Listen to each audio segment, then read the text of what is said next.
begitu. Bawa aja langsung kompres kawan begini. saya loh, Pak. Tapi kalau bicara aturan, tegakkan aturan, Pak. Masa Bapak begitu bingung? Ya, Anda mungkin sudah melihat sekilas dari live daripada persidangan ini ya. Akhirnya sidang harus diundur 1 minggu. Bismillahirrahmanirrahim. Assalamualaikum warahmatullahi wabarakatuh. Sidang yang kesekian kalinya tanggal 10 ini menarik. Kenapa saya katakan menarik? Ternyata dari pihak tergugat 7 dan 8 itu tidak melengkapi. Justru yang lebih menarik lagi, yang pertama hakim tidak berlaku adil, tidak berlaku disiplin, tidak berlaku tegas dalam konteks kegaduhan di dalam sidang. Terjadi kegaduhan karena begini, tadi salah satu law firm yang katanya itu mengajukan untuk tetap law firm atas nama Firdaus, siapa tadi? Nah, itulah Firdaus itu mau tetap dipakai. Logikanya secara hukum sudah tidak bisa. Law firm itu ada karena person pribadi. Tapi kalau pribadinya sudah dicabut haknya oleh Mahkamah Agung melalui perma dan segala macam, maka sudah tidak punya hak lagi untuk beracara. Nah, kalau lucu banget kalau misalnya law firm tetap dipertahankan atas nama orang yang bermasalah, sudah dianggap cacat, sudah dicabut, sudah dibekukan oleh Mahkamah Agung, PT, Pengadilan Tinggi juga, terus tetap dipakai. Mau jadi apa negeri ini? Gitu loh ya. Maka dari itu terjadi kegaduhan itu karena faktor tersebut, adanya Firdaus. Walaupun Firdaus di tempat pengunjung, tapi tetap membuat gaduh. Karena faktor tadi, kami sudah memprotes kepada hakim untuk berlaku bijak, untuk berlaku adil. Karena ini menyangkut marwah persidangan. Oleh karena itu, persidangan berikutnya memang ditunda untuk hari Senin yang akan datang. Ya, sekarang silakan mungkin dari Mbak Kurnia dulu. Bang Edi dulu deh. Bang Edi? Mana? Bang Edi. Mas Edi. Siapa? Oh iya. Siapa Mbak? Mulai Mbak Susi. Mbak Kurnia dulu. Ya. Mbak dulu. Silakan. Bismillahirrahmanirrahim. Assalamualaikum warahmatullahi wabarakatuh. Saudara-saudara sebangsa dan setanah air, ya Anda mungkin sudah melihat sekilas dari live daripada persidangan ini ya. Akhirnya sidang harus diundur 1 minggu. 1 minggu itu berarti kita telah mengeluarkan biaya percuma, ya tenaga dan semuanya. Hanya karena pihak T atau tergugat yang tidak disiplin. Sebenarnya Undang-Undang Dasar 1945 pasal 24 itu memberikan suatu daya yang besar kepada hakim, yaitu lewat kekuasaan kehakiman untuk bisa memimpin persidangan, ya karena mereka adalah dominus litis, ya. Kami seharusnya menginginkan kalau memang tidak ada hak untuk berada dalam persidangan, silahkan keluar dari area persidangan. Itu saja, sangat simpel. Tapi karena berlarut-larut, akhirnya menjadi sedemikian. Saya kira ini memang bukan tanpa sebab. Jika negara memang sudah tidak dipimpin dengan kepala negara ya yang menjadi pemersatu sesuai Undang-Undang Dasar 1945 pembukaan bahwa negara itu adalah menjadi pemersatu bagi warga negaranya, maka ini tidak menjadi tujuan itu sampai. Saya ingin mengatakan seharusnya bahwa hukum itu adalah obat. Lex semper debit remedium. Ya, artinya hukum itu adalah artinya kalau obat apa? Tidak ada yang lain lagi. Ya obat, ikuti, patuhi, dan taati. Ya, nah oleh karena itu sebenarnya sidang hari ini banyak hal yang ingin kami lakukan. Di antaranya kami mengatakan bahwa insya Allah kami patuh kepada e-court ya, kecuali mengenai pembuktian. Jadi soal duplik macam silahkan dilakukan secara e-court, tapi di luar itu e-litigasi. Ya, tapi kami juga ingin menyampaikan banyak hal bahwa kami ingin agar persidangan ini menjadi berbeda ya, karena setelah nanti e-court ini kita tidak akan sering berjumpa ini, semuanya melalui sistem online ya sampai pembuktian nanti begitu. Pengalaman membuktikan setiap kali persidangan itu antara rakyat melawan penguasa, selalu saja rakyat yang dikalahkan. Jadi kami tadi ingin menyampaikan, ingin memesankan kepada hakim, gunakan kekuasaan kehakimanmu untuk menegakkan kebenaran dan keadilan, bukan bersikap netral. Netral terhadap kebenaran adalah bukan kebenaran, tapi harus menegakkan kebenaran dan keadilan. Ya, nah kami ini terus terang kenyang dengan pengalaman selalu dikalahkan, padahal kami insya Allah benar. Ya, contohnya banyak, persidangan ijazah palsu, persidangan PMH menggugat DPR, itu selalu dikalahkan dengan NO. Kami sudah kenyang dan hafal. Dan kami ingin mengatakan, coba-coba untuk memasang kembali ya taktik yang seperti ini. Karena kami ingin mengatakan bahwa persidangan ini hanya bisa dikatakan fair apabila satu ya hakim atau wasitnya tidak dikuasai, tidak dikontrol. Lalu siapa lagi? Orang-orangnya tidak ditendang, kira-kira itu disingkirkan ya untuk memenangkan salah satu, mungkin memenangkan oligarki misalnya begitu. Dan yang ketiga, jangan coba-coba merubah-rubah aturannya. Jika tiga ini tidak dilakukan, insya Allah persidangan menjadi fair. Tapi apa boleh buat, inilah yang terjadi pada hari ini. Anda warga bangsa adalah saksinya. Nah, lebih daripada itu, Bang Azam, satu lagi, saya ingin mengucapkan kami semua terima kasih kepada seluruh bangsa Indonesia bahwa keterlibatan Anda di dalam masalah PSN PIK 2 ini telah melahirkan sebuah sejarah besar di mana rakyat insya Allah hampir dimenangkan ya. Setidaknya kita melihat pagar laut sudah diangkat ya, walaupun itu tentu dengan susah payah, rakyat harus berdarah-darah istilahnya untuk hal tersebut, tapi kami mengucapkan terima kasih. Nah, oleh karena itu, lanjutkan pengamatan Anda, kami mengharapkan bantuan dari bangsa Indonesia. Merdeka! Demikian, terima kasih. Ya, terima kasih.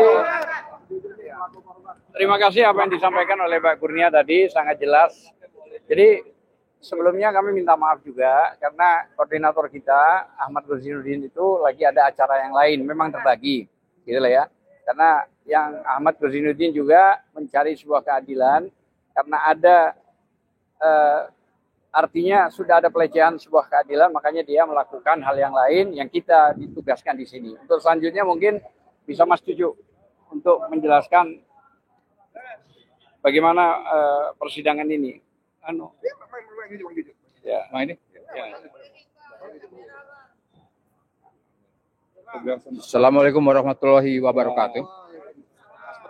Ya, ini persidangan hari ini berawal dari konfirmasi dari kami.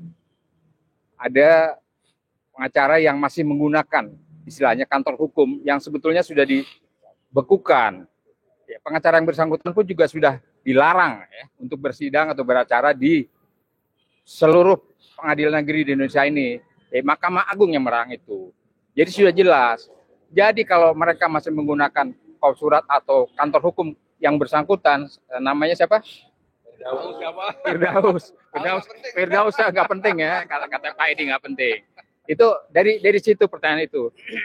Yang herannya, yang saudara yang bersangkutan Firdaus itu ada di luar sidang, ya ada di luar sidang dan protes. Nah, yang kita sesalkan, majelis hakim tidak berlaku secara profesional di sini, yang tegas ya. Juga ada pihak kepolisian begitu, tidak tegas. Ya harusnya mereka secara langsung mengeluarkan pengalaman kami seperti itu, atau diusir lah begitu tadi. Iya, sangat gampang sekali ya. Nah ini tampaknya kok didiamkan saja sehingga yang bersangkutan itu sangat menimbulkan kegaduhan yang sedemikian rupa ya. Ya itu yang kita sesalkan. Padahal sudah jelas-jelas yang bersangkutan adalah bukan peserta sidang, bukan pengacara dari salah satu pihak pun. Itu yang kami sesalkan. Nah, kemudian menyangkut materi persidangan, sebetulnya oke lah, ini hanya suatu permainan apalah disebutnya seperti itu. Tadi Mbak Kurnia sampaikan begitu ya. Apakah kita sudah pengalaman kalau berhadapan dengan penguasa, pihak penguasa itu selalu dikalahkan atau di-NO atau dimenangkan mereka ya. Oke, tapi semua ini ingin kami buktikan. Sebagai contohnya ya, tadi katakan rakyat Indonesia. 2 hari yang lalu Presiden kita sudah menerima Aguan dan kawan-kawan ya yang dihadiri oleh 8 naga kan kira-kira seperti itu. Ya, sudah jelas ya omon-omonnya mereka seperti itu ya. Bagaimana mereka ingin atau presiden kita bisa melawan para naga-naga itu kalau kejadiannya seperti itu. Minta bantuan, minta tolong ya, kontribusinya segala macam di situ. Tapi oke lah, kekuatan rakyat adalah kekuatan Tuhan ya. Kekuatan Tuhan. Oleh sebab itu kami tetap yakin bahwa dengan dukungan rakyat, perjuangan ini tetap akan kita lanjutkan, kita teruskan. Dan insya Allah kemenangan ada di tangan rakyat. Amin. Demikian, lanjutkan. Ya, terima kasih Mas Juju sudah menyampaikan. Memang itu ya faktanya yang terjadi. Sekarang giliran rekan kita untuk melanjutkan apa yang terjadi di dalam persidangan. Assalamualaikum warahmatullahi wabarakatuh. Ya, sebetulnya itu dari mediasi terakhir itu kami sudah heran sekali, sudah keberatan. Kenapa si Firdaus dengan kantornya sendiri, kemudian namanya dia ada di atas nomor 1 sebagai advokat. Dan tadi juga masuk dan dia melakukan protes di dalam ruang persidangan. Itu yang bikin kacau. Padahal ya si Firdaus itulah yang membuat citra daripada pengacara jatuh, benar-benar jatuh. Ya, termasuk pengadilan. Nah itu ya. Jadi kami minta dalam hal ini betul untuk yang akan datang harus sudah ada perubahan surat kuasa tersebut dan harus tidak ada yang namanya Firdaus. Itu harus tidak ada di situ. Termasuk law firm-nya. Karena tadi sudah dijelaskan sama kawan kami bahwa yang namanya law firm itu berdiri berdasarkan atas legalitas. Apa legalitasnya? Yaitu BAS secara personal. Ada BAS, ada KTA, itu dasarnya. Jadi kita tunggu besok, hari yang akan datang, hari Senin yang akan datang.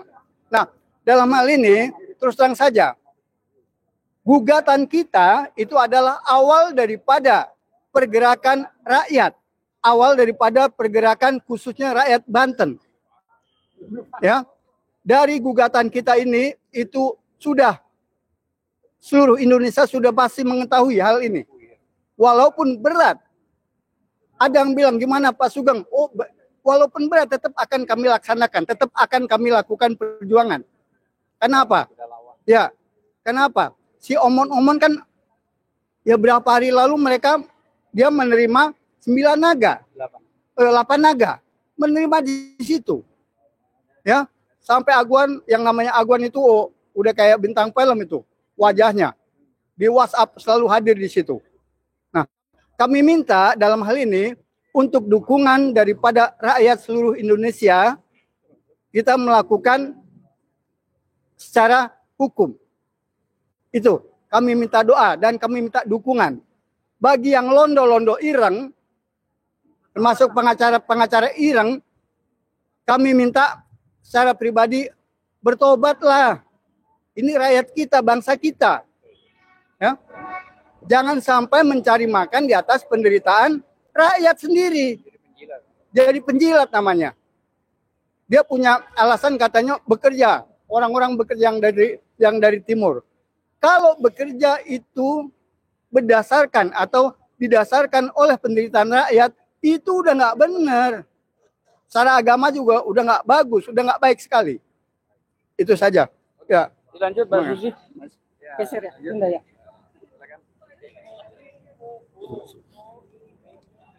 Bismillahirrahmanirrahim. Assalamualaikum warahmatullahi wabarakatuh. Bagaimana ibu-ibu? Apakah masih semangat? Kita harus tetap semangat ya. Seperti tadi yang sudah disampaikan oleh rekan-rekan kita bahwa terjadi lagi kegaduhan, terjadi lagi kegaduhan.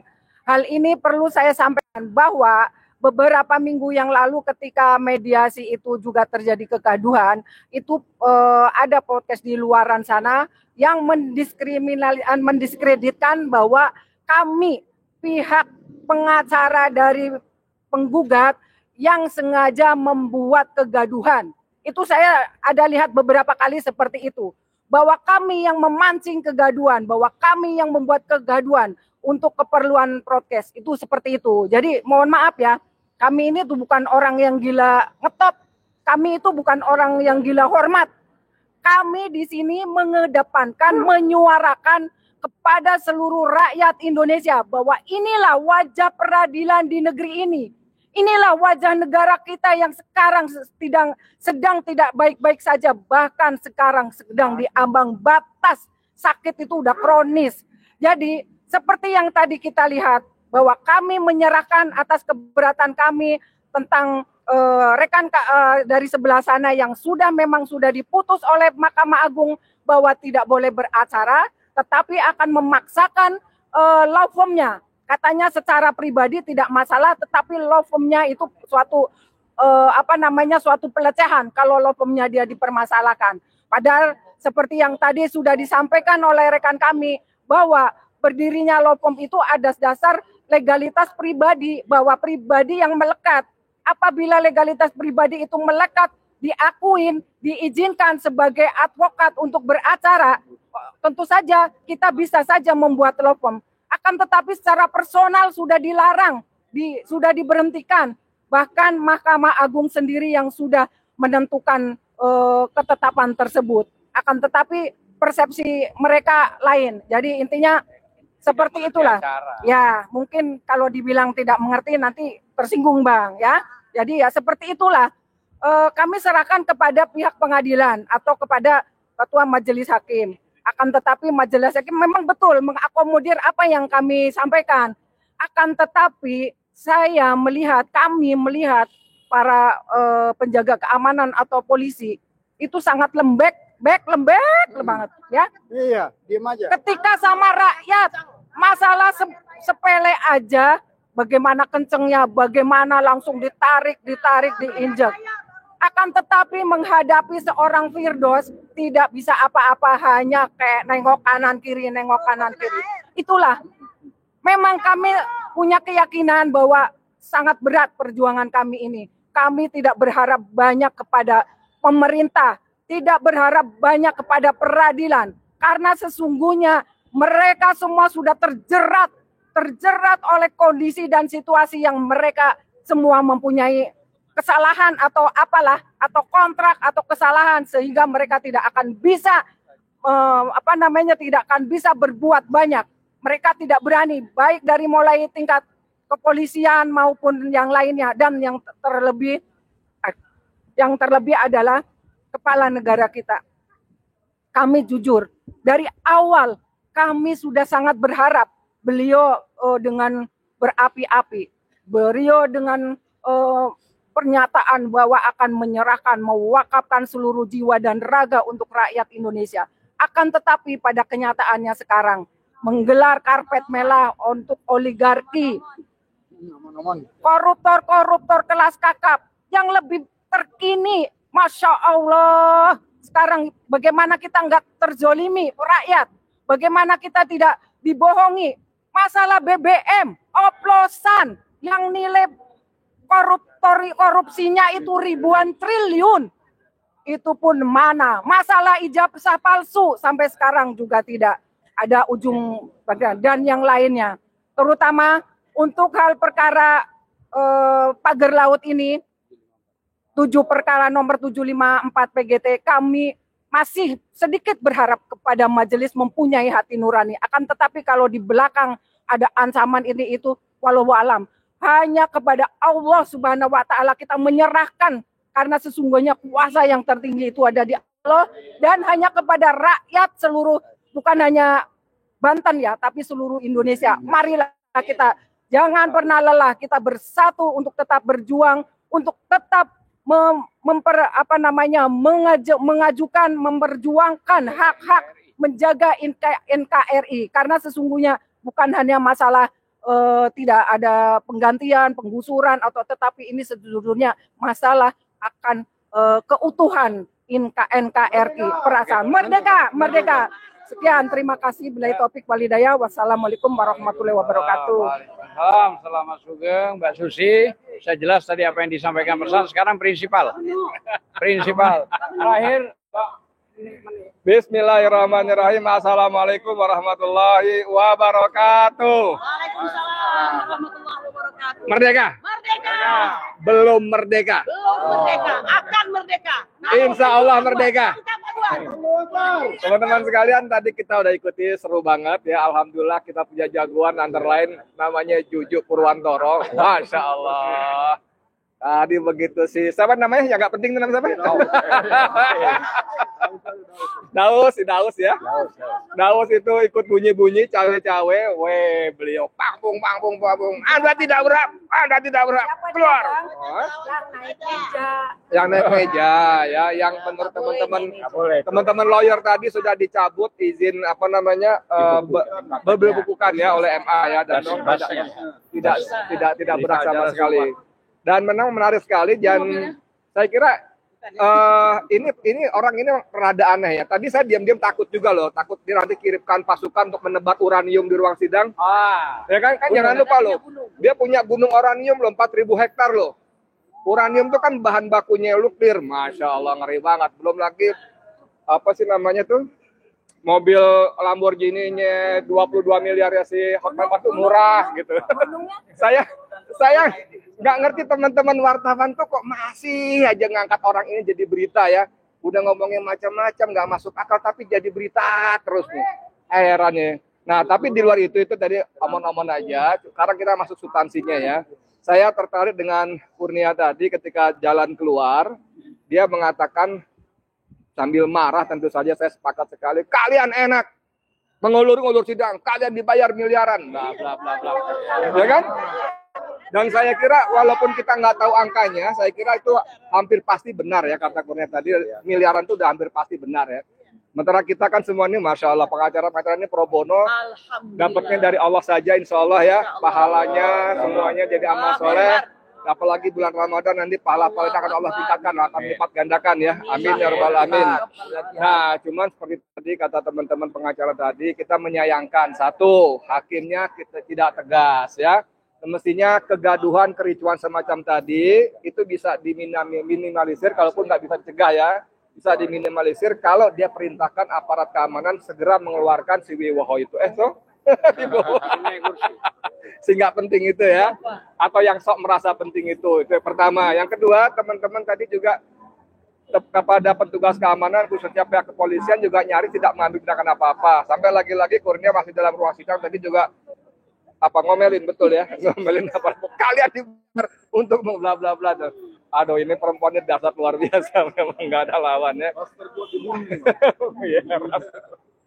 Tapi kembali ke inti persoalan teman-teman sekalian, saya kira seperti tadi disampaikan oleh siapa? Kurnia lagi referensinya, bahwa insya Allah kita menang, walaupun bisa jadi nauzubillah min dzalik, bisa jadi hakim akan memutuskan yang merugikan kita. Ya, tadi Mbak Susi bilang bahwa kita percaya ada harapan hakim berlaku adil. Tapi kalau di belakang ada ancaman-ancaman, saya tambahin Mbak, bukan cuma ancaman, juga iming-iming. Ya, itu jurus satu paket ya. Iming-iming dan ancaman. Lu gue kasih duit, kalau nggak mau gue ancam. Itu dua-duanya satu paket biasanya. Kemudian dia melintir, lumer karena hal seperti itu ya kita serahkan pada Allah. Yang penting Allah tahu kita sudah berusaha berjuang ya. Sudah berbuat. Cuman memang perjuangan kita memang semakin lama semakin berat ya. Kita berupaya mengadvokasi masyarakat Banten, Tangerang khususnya, tapi pada saat yang sama dia, Aguan dan kawan-kawan menebar bansos, menebar sembako, kemarin peresmian masjid seolah-olah gitu ya, seolah-olah ada keberagaman, ada kepedulian. Menteri Agama mengatakan ini tidak ada negara dalam negara, ini simbol keberagaman. Saya ingin mengingatkan Menteri Agama, siapa namanya, Nasaruddin Umar ya, itu Pak Menteri bilang itu terlalu polos, naif ya. Kalau saya bilang Menteri naif polos ya lucu banget ya. Pak Menteri, coba Bapak perhatikan, telusuri, perintahkan staf Bapak menggoogling, men-searching di mana masjid itu berdiri yang Bapak lakukan peletakan batu pertama itu, tanahnya dari mana, bagaimana cara mereka memperolehnya. Itu penuh kezaliman, perampasan, kriminalisasi, bahkan penjara kepada orang-orang yang menolak menjual. Itu kezaliman yang luar biasa.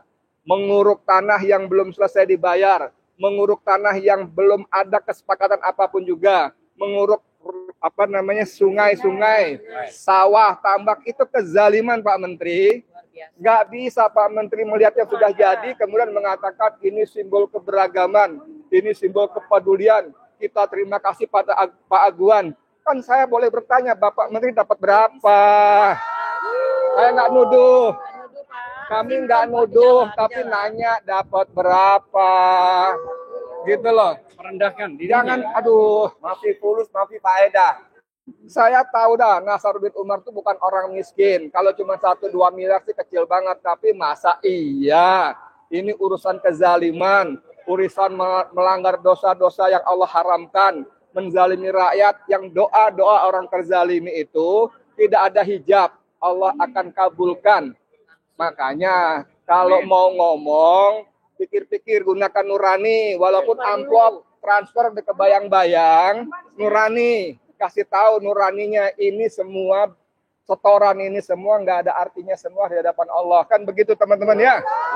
Akhirnya kembali ke sidang ini, kita berharap bahwa sidang tidak bertele-tele lagi. Saya nggak tahu agenda berikutnya apa kalau masih ada sidang, tapi mungkin kita perlu tekanan lebih besar lagi dari seluruh rakyat Indonesia, khususnya warga Tangerang, Banten, agar memberikan tekanan, pressure yang lebih hebat lagi, supaya hakim tidak main-main lagi, tidak ngulur-ngulur waktu lagi, langsung ke pokok persoalan dan memutuskan dengan cara seadil-adilnya. Gitu ya. Nasrul minallah wa fatun qarib wa basyiril mu'minin. Assalamualaikum warahmatullahi wabarakatuh. Ya, terima kasih. Yang dijelaskan oleh Mas Edi sebagai prinsipal itu saya cukup jelas lah. Nggak perlu saya ulang. Tapi tadi juga selain dari Mbak Kurnia yang sangat serius lah tadi ya, marah ya, masuk Mbak Susi yang perempuan. Nah ini juga di sebelah saya ada Meni ya, Mbak Meni ya, Mbak Menu ini menuding-nuding dengan cukup keras, bahkan menantang tadi. Ini ada apa ini saya nggak ngerti, apakah apa mantan pacarnya atau apa? Nggak ngerti, silakan Pak. Oke, sorry. Ya, oke. Assalamualaikum warahmatullahi wabarakatuh. Jadi tadi apa yang terjadi di ruang pengadilan memang cukup chaos ya. Tapi kalau dilihat itu memang ada satu chaos itu terjadi karena ada satu provokator ya.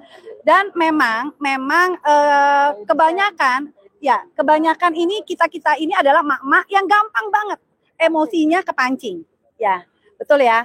Nah tetapi tidak disalahkan juga apabila yang provokator by design itu memang menyalahi aturan yang ada, betul ya, seperti itu. Jadi mereka ada sedikit rencana terselubung gitu ya. Mereka ingin terus ini ditunda-tunda ya. Jadi tapi gimana ya? Kalau kita ikuti aja permainannya, dan satu ya, di sini kita memang melawan kezoliman yang benar-benar TSM ya. Saya hanya berdoa begini untuk kepada masyarakat Banten ya. Di sini kita bersama mereka.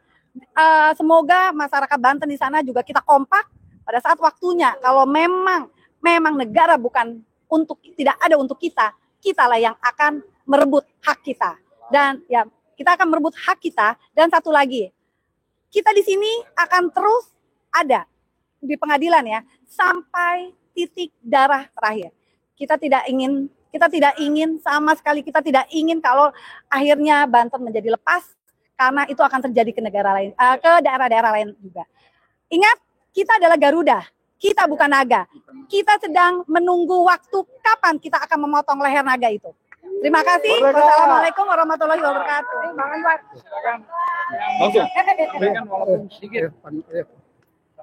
Ya, jadi saya Anwar Silalahi. Sebenarnya kita sangat kecewa dengan tindakan ataupun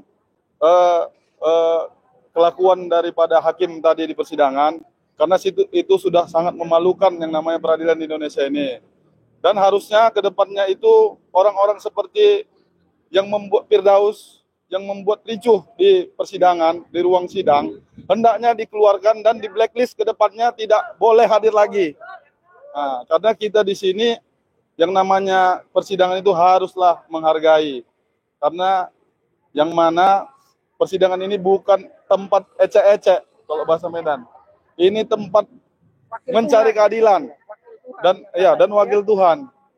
Jadi kemana lagi masyarakat Indonesia ini mencari keadilan kalau bukan ke pengadilan ini, begitu. Jadi tolong kepada masyarakat Indonesia seluruhnya ya, bukan hanya Tangerang atau Banten yang terdampak dari kasus ini, dukungannya ialah tolong suarakan dan viralkan bahwasanya keadilan di Indonesia ini cukup memprihatinkan.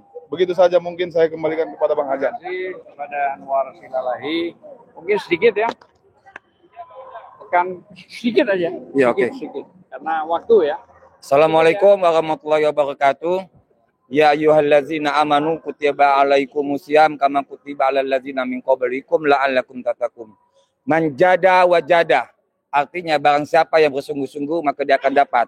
Insya Allah di sahur jihad ini, di bulan jihad ini, di bulan suci Ramadan, kemenangan insya Allah kita dapat memperoleh.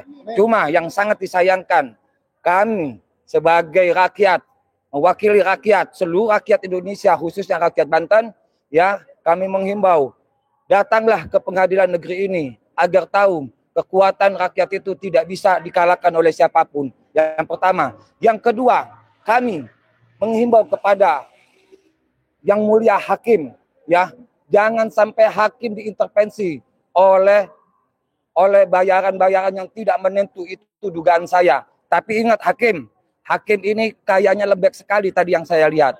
Seharusnya dia mengeluarkan, memberikan keluar kabur dari pintu dari persidangan, itu tidak boleh.